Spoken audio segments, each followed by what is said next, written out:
Alright, let's try out something new, shall we? Hopefully all the audio and everything comes out well, otherwise I'll reposition the microphone for our next video. We are currently working on these fire dwarves, and I have always really liked the sculpt of these dwarves. There's something about them that really goes well with my aesthetic in my D&D world for what I think dwarves are like, especially something like Duergar, who are, you know, a ground dwelling underdarked type dwarf. These guys are very rough and tough and in your face, and you know, they are not afraid to dabble in magic if that's what gets the job done. And they also have their own fair splice of technology, similar to how dwarves just like to tinker. So right now we are just laying out some Bugman's Glow, and we're going to put that across the surface of all of the skin. Just get a nice good coat across all the miniatures, and then we'll come back into problem areas where it's a little too bright or a little too dark, and we'll just brighten up or darken up those areas.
We want to make sure that there is a really good even coating of this color across the surface, as the steps that are going to come next are really going to heavily rely on that to make sure that we get good consistent shading across the model as we go to start building up highlights in the skin tones.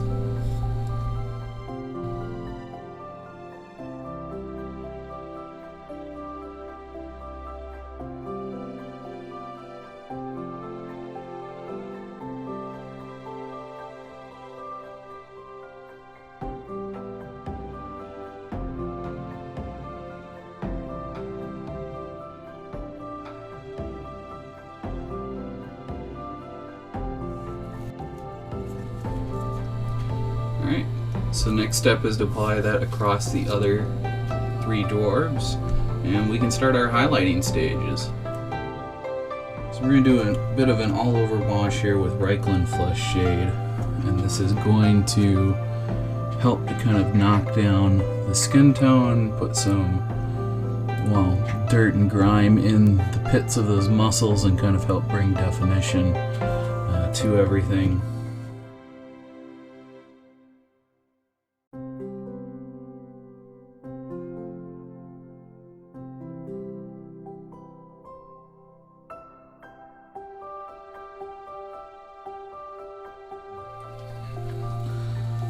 So what we're going to do is we're going to get some Bugman's Glow. We're going to scoop that up and we're going to get it on our palette. Get a nice healthy portion just to make sure that this paint stays wet in the palette. Don't need tons of it. 2 brushfuls is probably all we're going to need for all 4 of these dwarves. And then we're going to take some of the skin tone, this Kislev flesh, and we're going to put that on our palette. And we're going to mix a little bit in a 50-50, so a little bit of Bugman's, a little bit of Kislev. And we're going to start with our original Bugman's, put on a layer, put on some of that 50-50 just above it, meaning just a little bit of that Bugman's remaining, and then finish with a pure Kislev flesh. And we want to kind of break up these muscle tones. So you can see we're leaving a little bit in the recesses.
So next we want to take all of our parts that you want to base in any kind of metal tone, whether it be copper, brass, bronze, whatever the case may be, and we're going to go ahead and we're going to coat it in lead belcher.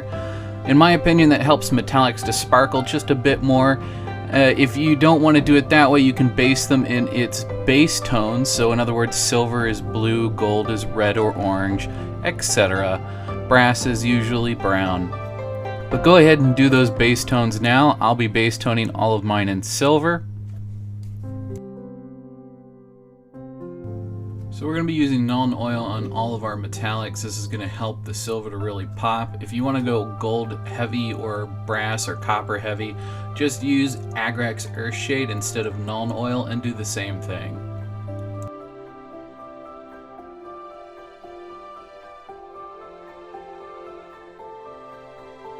So unfortunately, I didn't notice my shoddy camera work until today. I wish I had noticed sooner so I could have re-recorded this with one of the other dwarves. I apologize.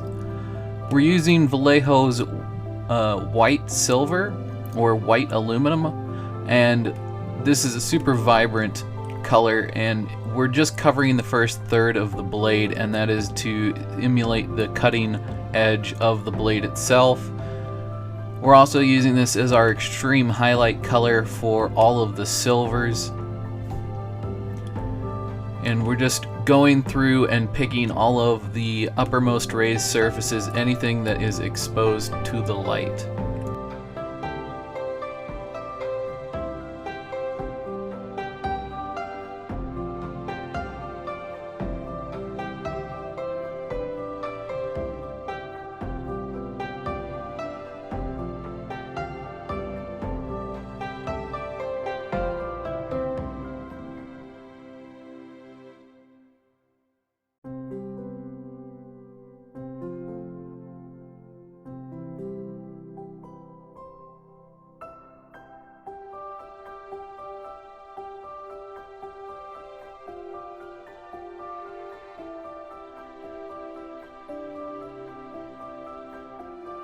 I unfortunately did not have pallid witch flesh, so I'm making some by mixing Kislev and white scar.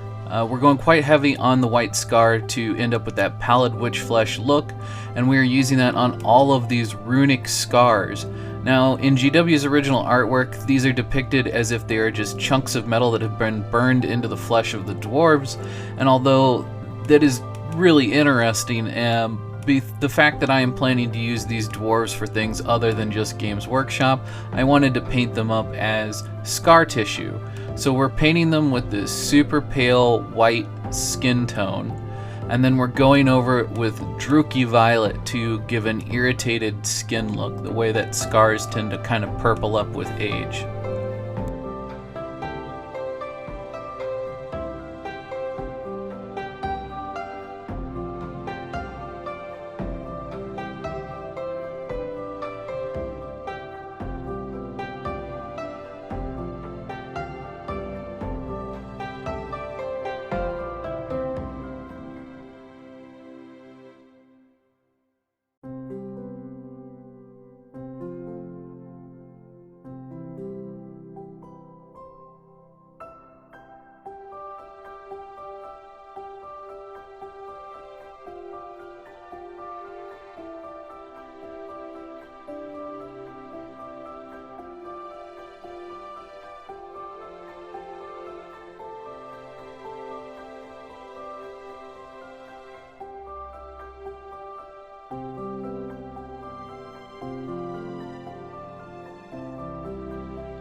So here I'm just finishing off a lot of the metals, such as the copper, which there's a cod piece, as well as this belt buckle.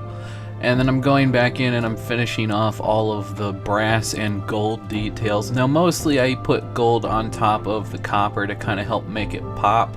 And in the brass details I mainly stuck to hilts on the weapons.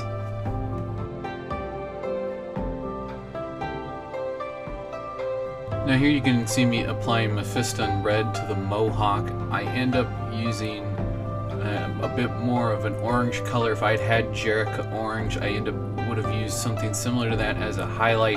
I also end up using that orangey color as a base tone in the beards. And then going up from there, I kind of highlighted the same way. I added a little bit of Everland Sunset until I was happy with the color change. And then I dry brushed it on, but with the beards rather than dry brushing, I just applied it as normal. I picked out all the little shapes of the details of the beard, picked out a few strands in the beard, and highlighted those. And I tried to leave my highlights in areas where the sunlight would see them, and that gives me this really nice transition between the dark red in the mohawk all the way up through the brighter tones, as well as in the beard, the dark orange all the way up through the brighter tones.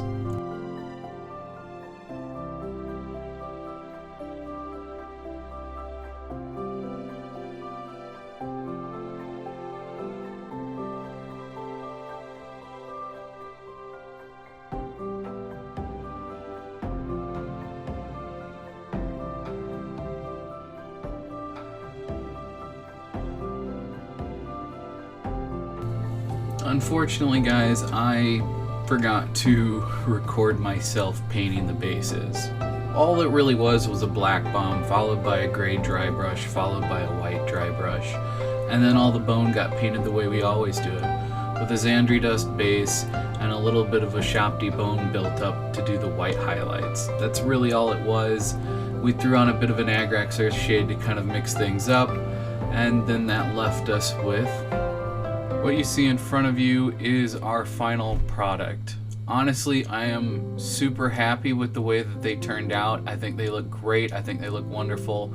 They are going to make excellent additions to my D&D miniatures, or using as some kind of team for one of GW's other games. I don't think I'll be collecting dwarves anytime soon for fantasy, and if I do end up collecting dwarves for Age of Sigmar, I will more than likely probably do the Sky Dwarves, just because I think they look amazing. But I will definitely pick up a few more of these models, and I will definitely paint them in similar paint schemes to this.